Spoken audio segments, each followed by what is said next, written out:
চটজলদি সন্ধেবেলা খাওয়ার মতো একটা মুখরোচক আইটেম আপনাদের সঙ্গে শেয়ার করব, যেটার নাম হলো গোল্ডেন ফ্রাইড প্রন। তো চলুন রেসিপিটা আপনাদেরকে দেখিয়ে দিই।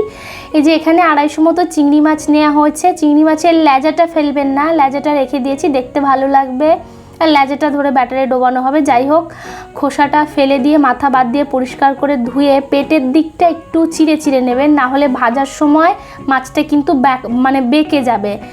ওই জন্য পেটের দিকটা খানিকটা চিড়ে নিয়ে তাতে লবণ, পরিমাণ মতো গোলমরিচ গুঁড়ো আর একটু লেবুর রস মেখে 15 মিনিট মতো ঢাকা দিয়ে রেখে দিয়েছিলাম। তারপরে ঢাকাটা খুললে তার মধ্যে 1 চামচ আদা বাটা, 1 চামচ রসুন বাটা, 1 চামচ কাঁচা লঙ্কা বাটা দিয়ে ভালো করে মেখে নিয়ে ওটা আরও 10 মিনিটের জন্য রেখে দিয়ে, এটা ময়দা দিয়েছি 2 চামচ, শুধু ময়দাতেও করতে পারেন কিন্তু একটু কর্নফ্লাওয়ার দিলে ব্যাপারটা খেতে একটু মুচমুচে হয়।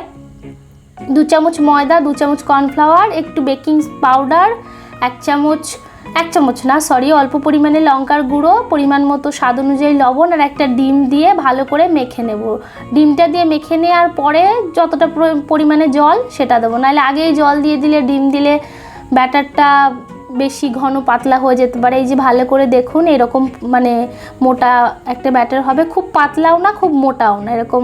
আমি গোলমরিচ গুঁড়োটা দিতে ভুলে গেছিলাম শেষে, ওই জন্য সামান্য পরিমাণে দিয়ে মিশিয়ে নিলাম। নিয়ে কড়াইয়ে সাদা তেল গরম করে চিংড়ি মাছটা ব্যাটারের মধ্যে ডুবিয়ে ভালো করে এপিট ওপিট ব্যাটারটা মাখিয়ে গরম তেলে ছেড়ে একদম সন্ধ্যাবেলাটা চায়ের সঙ্গে একদম ফাটাফাটি জমে যাবে। আপনারা একদিন বাড়িতে বানাবেন, খুব বেশি ঝামেলার কিছু না, একদম চটজলদি, মোটামুটি আধা ঘন্টার মধ্যে আপনাদের সব কিছু হয়ে যাবে। একদিন বানিয়ে খাবেন, খেয়ে কেমন হলো আমাকে অবশ্যই কমেন্ট করে জানাবেন। খেতে তো দুর্দান্ত হয়েছিল।